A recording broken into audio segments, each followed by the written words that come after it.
All right. Well, obviously, through all this, you're starting to get the point that communication counts.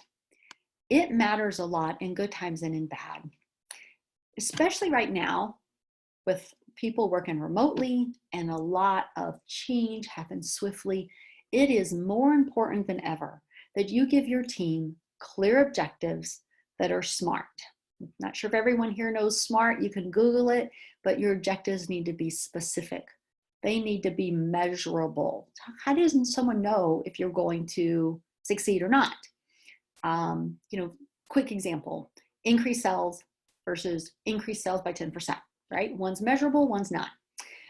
Is it something that you've agreed upon? Is it realistic? And is there a time element? Increase sales by 10% by such and such date. Okay. Quick lesson in SMART. It's a whole nother class. And those objectives need to be tied to the strategic direction of the company. Not just objectives about improving leadership skills it's okay to have a few of those, but in general, people's day-to-day tasks need to directly tie to the strategic direction. And right now, teams need help, right? We have teams that are having to hit old goals with fewer people because of layoffs. There are teams that are all of a sudden remote and they can't just easily pop their head into their neighbor's office and say da da da da to get on the same page. These tools and this approach is more important than ever. Include in your metrics what's called leading indicators. When I talked about the revenue, for example, if I say, here's your revenue, if I wait till the end of the quarter to see if we hit the revenue number, it's too late. There's nothing I can do about it. We either hit it or we didn't. But if I figure out what further up in advance I need to be watching, how many outbound contacts, how many demos, maybe if you're a software company, you have to figure out what are those things upstream that need to be happening. And right now, that's really important for all these people who are working remotely. And I've managed remote teams, even in good economic times. All my teams have been remote and had remote elements back to the late 90s. And these methods work. They really help the team stay focused. They help them work on the right things at the right time. And they help them feel like their work is meaningful. It is really, really important that you also give frequent updates. Those updates can be short. It limits uncertainty from your team. You have those weekly check-ins on the objectives. Ask people, are you going to hit your objectives or are you not? What are the blockers? Give them a chance to share concerns with you. And then listen. Do active listening, which we talked about before. And it's also really, really important when you communicate to reduce stress that you are honest and transparent. If you don't know something, say so. Just say, I don't know the answer to that yet, but I will find out and I will get back to you by, and give them a time. If it's, I will get back to you in no later than 1 week, or I will get back to you later today, whatever you feel like the real answer is. But just be honest with people so that they will give honesty back to you. And if someone asks you a question and you can't say the answer, even if you know it, just say that. Don't be evasive, especially in this day. If someone says, are we going to do layoffs? And you know 100% the answer is yes, but you're not ready to say that, then say, I'm not prepared to answer that question right now. Don't lie, but if you can't answer it, say that. People will respect you and it will make them more comfortable. It's also important in business, any scenario, good or bad, that you understand communication styles, because ultimately communicating is about their style, not your style. When I was putting this presentation together, it's the first time it ever occurred to me that what I teach about communicating is also the platinum rule, but applied to communication styles. It is the same thing. And we started teaching this back in 94. Oh, excuse me, that was a misstep on my part. In 1998. At our company, we were teaching people, understand your audience, understand your employees, your customers, your coworkers. If someone is a driver, Communicate to a driver the way they want to be communicated to. Same thing for an analytical, same thing for expressive, same thing for amiable. There's lots of information on these styles if you're not familiar, but just for a quick hit overview. My examples of these were so old, I had to go make sure I had new examples. So to show how long Star Trek's been around, I've used Spock as an example for analytical back in the late 90s, but I had different individuals. So now I've done them all. Star Trek, so hopefully everyone here is familiar with Star Trek. But, you know, Captain Kirk, he's the driver, right? And we have Spock is still the analytical. I want to make sure I don't get this wrong. McCoy, Dr. McCoy is the expressive, and Chekhov is amiable. If that kind of helps you make some quick connections to understand.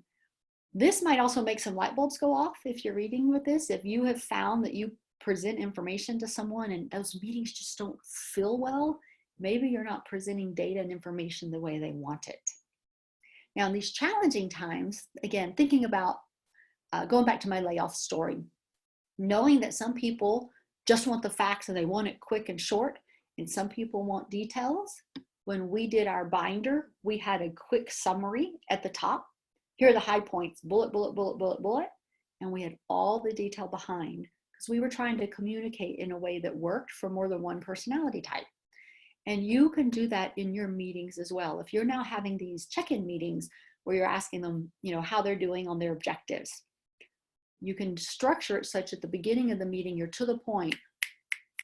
So those are the people who like to get things done. And if they don't want to stay for the part of the meeting where you get more into details and you start brainstorming, etc., then that's okay. Just think about how you can present your meetings and your data in a way that applies to more than one more than one personality type in a crowd. And then when you're dealing with people in one-on-one, adjust to their type. It's fun to learn your type too if you haven't. So I think I just talked about a lot of this, but scrambling, you know, companies are scrambling right now. And objectives matter. You know, a lot of companies have called and asked me for help or advice or suggestions. And one firm, you know, wanted to send out an email offering some HR services. And, you know, we had a conversation about it. It took the firm 2.5 weeks from the thought to getting that email out. They did not prioritize the email over other things. They didn't communicate to the whole company. This is a #1 priority for us because it could become a new revenue stream. So they had a little bit of miscommunication internally, and so it took them a while to get this email out. Meanwhile, I think I saw their same idea emailed out by about 6 or 7 other firms whose email lists I'm on. So imagine just how many more of those same companies had those same ideas. Examples, objectives and timing and having everyone on the same page to move swiftly really does matter. All right. The CARES Act application is another example. Right now, there's a lot of money, but there's also a limit to that money. So that speed in which you apply matters, right? I know companies who applied Friday as soon as it opened, and I know others who are still working on their application. See my caveat though, there are some banks who aren't yet accepting that. They haven't figured out their application process. So not fussing at those people. But if you are with a bank and you're going to apply for this needs to be one of your #1 priorities. Whatever else is on your list, you need to look at that and say, okay, like if this timing matters and this matters less, which one's first? And getting everyone on the same page really does matter. All right, so I'm going to share, again, I'm a storyteller. Back in the 90s, late 90s, I was working for a company that was the 74th fastest growing company in the US. You know, talk about change and things blowing and going. I was a first-time executive, and I was reporting to a first-time CEO. We were a hot mess. We were both figuring it out as we went. No, actually, we had a lot of fun. And I really liked him as a person. But I would get so frustrated that every time I went and tell him a new procedure, a new idea, new thought to get approval, I would have to go back to him on average 3 times. And it became this joke. I was like, oh my God, there's this rule of threes. I have to tell you something 3 times before you listen. It was when I watched him interact with other people and I stopped and looked at what can I do differently, that I realized by the time I told my story for the 3rd time, I was actually much more succinct, much more to the point. And that's why he listened. I was presenting the data the way he wanted to hear it. And it was that experience and my adapting to that that really made me dig in and start teaching this personality course. That was a revelation for me to go, wait a minute, this is really about me, because I can't change him, but I can change me.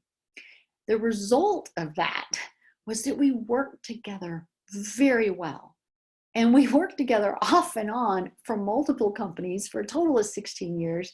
We co-founded several things and exited them very well. And it was fantastic. But it was that experience with him that really led me down the path of realizing I needed to adjust to different personalities, because that's what I could control. All right. Again, so what are some of the ways you can implement? There is a lot of change management going on right now. And this book, Who Moved the Cheese, at that same startup, we used to give this to all of our new hires to read. It's a very inexpensive book. It's also free on Audible downloads right now. Think about reading it. It is a fantastic fable type story that really helps show how different people handle change and could be very powerful and helpful right now. Think about your current strategy and what do you need to change about your strategy, and how do you communicate that to your employees? Again, break down for them their objectives. And right now, those objectives may be short term because you're just trying to figure it out and adjust quickly, and that's okay. We talked about studying good change management because I jumped ahead on that. And read a book on strategy execution. There's so many books on strategy execution. I had to, though, give a little plug to Joel Trammell here, who wrote the CEO Tightrope. The principles in that book apply to you if you are the CEO or not. Fantastic book. And he also taught a course at Concordia. And he was the founder of a company I was CEO of. So he's a mentor of mine. Fantastic book. Couldn't recommend it enough. But again, there are lots of books. You don't have to do just his. Great. Well, thank you so much, Carolyn. That was really amazing. And I'm sure that we have lots of questions from the audience. So again, if you've got a question for Carolyn, go ahead, look at the chat box in the bottom of your screen and type in a question. And we'll go ahead and answer those. One question, Carolyn, that we had was, from your perspective, if you could tell us a little bit about the difference between managing with compassion and with empathy. Are those the same or different, similar? I think there's a lot of similarities to, when you have empathy for someone, you're trying to really put yourself into their shoes, right? Mm-hmm. And that's a lot about what compassion is about, trying to put yourself into someone else's shoes and saying, how can I make this easier for them? And I'm not saying you're making it easy, right? I mean, again, I told a lot of stories about the layoffs and there was nothing easy about that. But trying to make it as easy as possible. I think there's a lot of overlap between compassion and empathy.